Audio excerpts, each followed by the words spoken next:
In this video, I share 7 online business or lifestyle business ideas that you could start with very little money and that will create real value in the world and also that will support your own personal growth and evolution.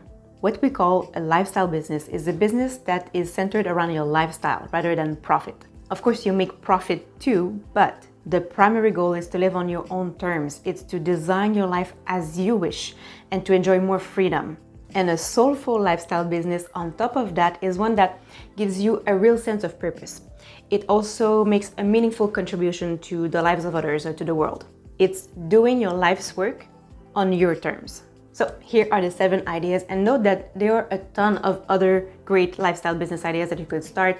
These ideas that I'm going to mention now are just a tiny portion of what's possible. First idea is to host virtual summits. A virtual summit is an online event where multiple speakers and experts come together to share their knowledge and expertise on a specific topic with a virtual audience. And you don't even need to be an expert. You can bring together several influencers in an industry that interests you, and they share their knowledge and expertise. And if you are an expert, then of course you can speak at your own event. Virtual summits usually last between 1 to 7 days, and they are often free. So often what you'll see is that attendees can watch the sessions for 48 hours for free, and then they can purchase lifetime access after if they want to. And there are summits about almost anything. Like mindfulness, breathwork, tapping. There are summits for empath or authors. You can create a virtual summit about almost any topic you like, as long as you can really explain the benefit that people will gain by attending. And apart from the revenue, there are other benefits that are very interesting with this business model. For example, to me, one of the most important benefits is that you get to connect and meet leaders in your industry. You can also build your email list by hosting a summit. So the attendees become your email subscribers, and then you can sell them other products that are related, or you can promote your next summit if you want to do another one. And by the way, if you do not have an audience or an email list to promote your first summit, then you can be interviewed on podcasts. That's a good way to promote your summit. You could also partner with people who do have big email lists. For example, I heard someone say something that was pretty cool on the podcast. They said, I think it was a swimming summit, something about competitive swimming. And they said that they contacted the big players in their field, like companies related to swimming, and they asked them if they wanted to sponsor the event. And in exchange for visibility on the website, the organizer of the summit didn't ask for money. Instead, they asked that the company send an email to their list announcing the summit. And if you want to learn more about how to organize or host a summit, you can just search on your podcast app like Virtual Summit, and there are a ton of interviews with people who've done it successfully, so you can learn from them. You could also search on your podcast app for Liam Austin. He's like a summit expert, so you could also listen to interviews with him because he shares pretty good tips. The second idea is to start a podcast that you monetize. So you may think that podcasting isn't a job, and it's true that it'll probably take some time before you can monetize it, but you'll be surprised of how much money you can make with sponsorships. And it doesn't necessarily have to take a lot of time before you can monetize it if you have good strategies. I think I heard Melissa Monte, who's the host of the Mind Love podcast, say that she managed to monetize her podcast, I think within 6 months. She has a weekly podcast about modern mindfulness. It's an interview-based podcast. It's one of my favorites, so I highly recommend it. And she was interviewed on other podcasts where she shared some of her strategies to grow her podcast pretty quickly. Another example is Kathy Haller of the Don't Keep Your Day Job podcast. So she also started to monetize her show, I think just within a few episodes. And if you do choose to start your own, the best way to grow your podcast is just to be interviewed on other shows that share a similar audience. And it's such a great business model if you like learning, if you like sharing what you learn, and if you want to have an interview-based podcast, it can be a good opportunity to connect with like-minded people. The third idea is to start an online community. It's usually a monthly or a yearly membership where members pay to be part of a community of like-minded people and also have access to exclusive content or exclusive training. For example, there's Sahara Rose Gold Goddesses membership. It's a sisterhood for women interested in spirituality. There's also Eileen of Lavender, who just launched her community, which is about creating your dream life. It would be easier to start a community if you already have an audience, but you can still start one without having a big following. You can start small and then build it up. A good way to promote your membership is by being again interviewed on podcasts. If you have a bit of money to invest, you could also run Facebook ads. And you can run Facebook ads to a free trial. So sometimes you can offer a 15-day or 30-day free trial. That's a simple way or an easy way to bring people into your membership. And within the membership, you can be the expert to share knowledge, and you can also have guest experts. It can even be entirely guest experts.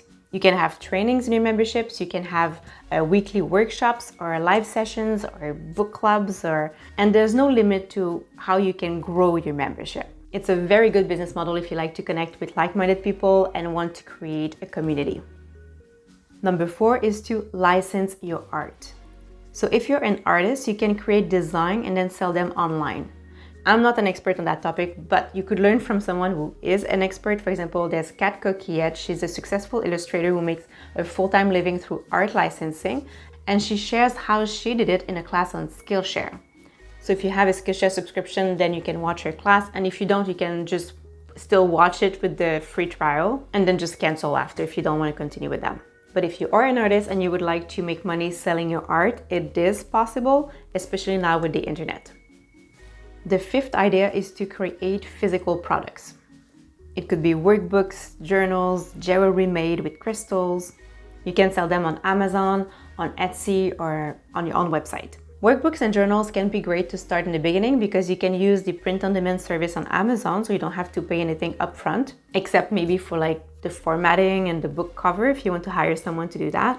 And if you look at the workbook and journal sections in the book category on Amazon, you'll see that these are pretty popular and seem to generate a lot of sales.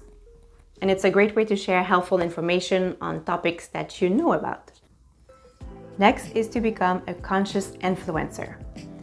If you grow, let's say, your Instagram account by sharing conscious living content, for example, eventually you could be able to get paid for brand deals. And if you enjoy creating content and sharing ideas about topics that you love, then it could really be like your dream business. And another cool thing about this model is that constantly sharing your ideas refines your thinking, and it really speeds up your personal growth. A good example of a conscious influencer who's doing pretty well is Melanie Torres. She's a yoga teacher, and she started by just posting on Instagram, and eventually her accounts grew. And I really like her content. It's very colorful, it's very uplifting. Like sometimes when I feel like, I just watch one of her videos and I feel like energized. The downside with this model is that it'll probably take some time before you build a following. If that's a path that interests you, I personally would find influencers who are doing well, like in similar fields, and I would learn from them so that I can accelerate the growth process. The 7th idea is to become a coach or mentor.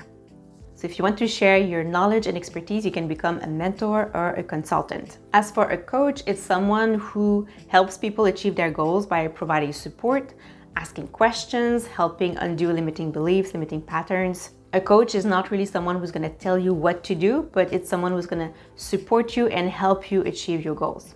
It doesn't cost much to become a mentor because you just share what you already know. And for coaching, the certification in the beginning can be pretty expensive, but then after that you don't have that many costs, like maybe just the Zoom subscription or ongoing training. Personally, coaching is one of the most fulfilling and nurturing aspects of my work. If you like listening to people, if you like helping people improve their lives and achieve their goals, achieve their dreams, then it may be for you. And there are all kinds of coaches. There are wellness coaches, business coaches, self-care coaches, accountability coaches, habit coaches. You could start by reading the book, The Coaching Manual, and then it will give you an idea of what coaching really is about, and you can see if you think that it's something that you may like or not. I also made a video about how to find your soul-aligned side hustle or business idea, so I'm going to link it somewhere on the screen and also in the description below because I think it would complement this video very well. Instead of having ideas, I'll help you figure out what would be the best idea for you. Other than that, that's it for me. Thank you very much for watching until the end. I hope this was helpful. Let me know what you think in the comments, and I wish you a beautiful day, and I'll see you next week.